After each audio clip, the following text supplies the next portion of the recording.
নমস্কাৰ বন্ধু-বান্ধৱীসকল, আপোনালোকক education for Assam চেনেলটোলৈকে প্ৰথমতে স্বাগতম জনাইছোঁ। অসম চৰকাৰৰ চাকৰি গ্ৰেড 3 আৰু গ্ৰেড 4ৰ পুনৰ দুটা নতুন এডভাৰটাইজমেণ্ট আহিছে, য'ত মাহিলী দৰমহা 30,500 টকা পৰ্যন্ত। ইয়াৰ এপ্লাই প্ৰক্ৰিয়া, কোৱালিফিকেশ্যন সকলো তথ্য আমি কম সময়তে আলোচনা কৰিম। আহক ভিডিঅ'টো আৰম্ভ কৰোঁ। তো এইটো হৈছে 1 নম্বৰ এডভাৰটাইজমেণ্ট, যিটো আহিছে চিফ জুডিচিয়েল মেজিষ্ট্ৰেট হোজাইৰ ফালৰ পৰা। আৰু ইয়াতে আপোনালোকে চাওক, পিয়নৰ 6টা পোষ্ট আছে আৰু এই 6টা পোষ্টৰ আনৰিজাৰ্ভত 5টা আছে আৰু SCৰ বাবে এটা সংৰক্ষিত। দৰমহা 12,000 পৰা 30,500 পৰ্যন্ত, য'ত গ্ৰেড পে 3,900। শিক্ষাগত অৰ্হতাৰ ক্ষেত্ৰত আপোনালোকে মন কৰক, 8 পাছ হ'লে হয়, কিন্তু হায়াৰ ছেকেণ্ডাৰীতকৈ অধিক যদি কোৱালিফিকেশ্যন আছে তেনেহ'লে এপ্লাই কৰিব নোৱাৰিব। Those who shall have passed HSSLC or above, higher secondary pass কৰিছে বা তাতকৈ অধিক কোৱালিফিকেশ্যন আছে, তেওঁলোকে এপ্লাই কৰিব নোৱাৰিব। আৰু ইয়াতে বয়সৰ সময়সীমা হৈছে 18 বছৰৰ পৰা 40 বছৰ পৰ্যন্ত। তাৰোপৰি OBC SC STৰ বাবে এজ ৰিলেক্সেশ্যন থাকিব।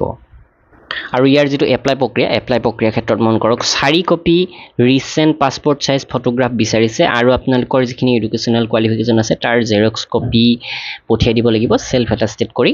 আৰু লগতে এমপ্লয়মেণ্ট এক্সচেঞ্জ চাৰ্টিফিকেটৰ যিটো জেৰক্স কপি তাতেও চেল্ফ এটাচ কৰি আপোনালোকে পঠিয়াব লাগিব। এনভেলপ আৰু ফৰ্মখনৰ ক্ষেত্ৰত আপোনালোকে আমাৰ ৱেবছাইট ভিজিট কৰক, এই ষ্টেণ্ডাৰ্ড ফৰ্ম ফিল আপ কৰিলে হৈ যাব। এই এড্ৰেছটোলৈকে আপোনালোকে পঠিয়াব লাগিব, the chief judicial magistrate Hojai, Sankardev Nagar, district Hojai, pin 782442। আৰু যিটো এনভেলপৰ ওপৰত এই লাইনটো আপোনালোকে লিখি দিব লাগিব, application for the post of peon in the office of the chief judicial magistrate Hojai. আৰু লাষ্ট ডেট হৈছে 21 জুন 2024।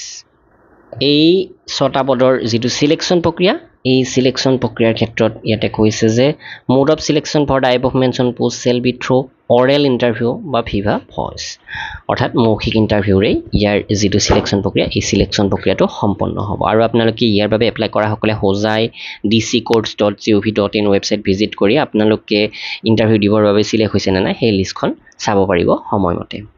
তো সেইটো আছিলে 1 নম্বৰ এডভাৰটাইজমেণ্ট। আৰু 2 নম্বৰ এডভাৰটাইজমেণ্টটো হৈছে এইটো, আৰু এই এডভাৰটাইজমেণ্টটো আহিছে DLSA অৰ্থাৎ ডিষ্ট্ৰিক্ট লিগেল ছাৰ্ভিচেছ অথৰিটি যোৰহাটৰ ফালৰ পৰা। আৰু ইয়াতে দুটা পদ খালী হৈছে, অফিচ এছিষ্টেণ্ট আৰু পিয়ন। এই দুয়োটা পোষ্ট কণ্টেক্সুৱেল হয়। আৰু যিসকল বন্ধু-বান্ধৱীয়ে এই এক্সামবিলাকৰ বাবে প্ৰিপেৰেশ্যন কৰিবলৈকে অসমীয়া বা ইংৰাজী মাধ্যমৰ PDF কম দামতে বিচাৰে, আমাৰ ৱেবছাইট assamgkpdf.com ভিজিট কৰিব।